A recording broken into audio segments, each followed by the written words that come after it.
Welcome to Chillin' 101. We hope this video helps. In this video, I will show you how to make steak without butter. First, select a good cut of steak, such as a ribeye or sirloin, for optimal flavor and texture. Next, it's crucial to pat your steak thoroughly dry with paper towels. This step is essential for developing a beautiful, crispy crust. Finally, season both sides of your steak generously with salt and freshly ground black pepper right before it hits the pan. Now, let's get cooking. Place a cast iron skillet over high heat and let it get smoking hot.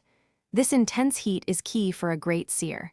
Add a small amount of high smoke point oil, such as avocado or grapeseed oil, to the pan.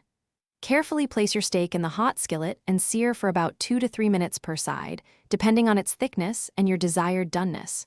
Don't overcrowd the pan. To ensure your steak is cooked to perfection, use a meat thermometer.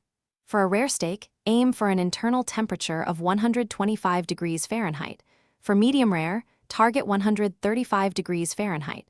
Once cooked, remove the steak from the pan and let it rest on a cutting board for 5 to 10 minutes.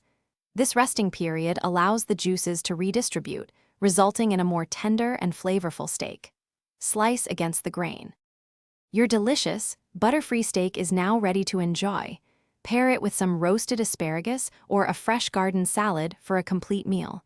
You could also whip up a quick pan sauce using some beef broth and herbs for an extra layer of flavor. Remember to check the description below for a link to those darn tough socks and other great deals. Thanks for watching, and happy cooking. Thanks for watching. Consider subscribing if we helped you.